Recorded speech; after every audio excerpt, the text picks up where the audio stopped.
তারুণ্য শক্তি এগিয়ে নিবে বাংলাদেশ। সার্বভৌম স্বাধীন রাষ্ট্র গঠনে তরুণদের ভূমিকা অনস্বীকার্য। কেননা তরুণদের বিপ্লবেই দেশ ফিরে পেয়েছে স্বাধীনতা। তাই তরুণদের প্রতি আস্থা রেখেই অন্তর্বর্তীকালীন সরকারের প্রধান উপদেষ্টা ডক্টর মোহাম্মদ ইউনূসের বিশেষ সহকারী হিসেবে নিয়োগ পান সমন্বয়ক মাহফুজ আলম। এ বিষয়ে জনপ্রশাসন মন্ত্রণালয় প্রজ্ঞাপন জারি করে।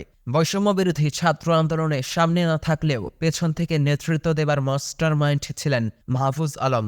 এছাড়া Bangla blockade, shutdown, must for justice, remembering the heroes, must to Dhaka আন্দোলনের নাম ও নেতৃত্বদাতা হিসেবে ভূমিকা রয়েছে বলে গণমাধ্যম সূত্রের খবর। এছাড়াও আন্দোলন শেষে আওয়ামী সরকারের পতনের পর কারা হবেন অন্তর্বর্তীকালীন সরকারের উপদেষ্টা, সেটাও লিয়াজু কমিটির সমন্বয়ক মাহফুজ আলমের নেতৃত্বে 6 সদস্যের কমিটি থেকে হয় রূপরেখা। যে কমিটি অন্তর্বর্তীকালীন সরকারকে বিভিন্ন পরামর্শ দেবার পাশাপাশি সরকার, অংশীজন ও ছাত্র জনতার সাথে সমন্বয় করে আসছে।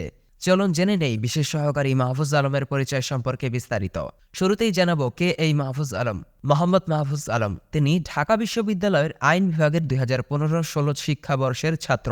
বৈষম্য বিরোধী ছাত্র আন্দোলনের লিয়াজু কমিটির সমন্বয়ক এই মাহফুজ আলম, আর এবার তাকে প্রধান উপদেষ্টার বিশেষ সহকারী হিসেবে নিয়োগ দেওয়া হয়েছে। বুদ্ধিজীবীরা যে 71 মুক্তিযুদ্ধ এটা আজ করতে পারে না, এবারও বুদ্ধিজীবীরা ফেল মারছে। 2024 সালের 28 আগস্ট বুধবার এই বিষয়ে প্রজ্ঞাপন জারি করেছে জনপ্রশাসন মন্ত্রণালয়। প্রজ্ঞাপনে উল্লেখ করা হয় যে মাহফুজ আলমকে অন্যান্য প্রতিষ্ঠান ও সংগঠনের সঙ্গে কর্মসম্পর্ক পরিত্যাগের শর্তে প্রধান উপদেষ্টার বিশেষ সহকারী পদে চুক্তিভিত্তিক নিয়োগ দেওয়া হয়েছে। এও বলা হয় মাহফুজকে সচিব পদমর্যাদায় বেতন, আনুষঙ্গিক সুবিধাসহ এই নিয়োগ দেওয়া হয়েছে। যোগদানের তারিখ থেকে প্রধান উপদেষ্টার মেয়াদ অথবা তার সন্তুষ্টি সাপেক্ষে তার এই নিয়োগ কার্যকর করা হবে বলেই প্রজ্ঞাপন সূত্রের খবর। সর্বশেষ আরো কিছু গুরুত্বপূর্ণ তথ্য।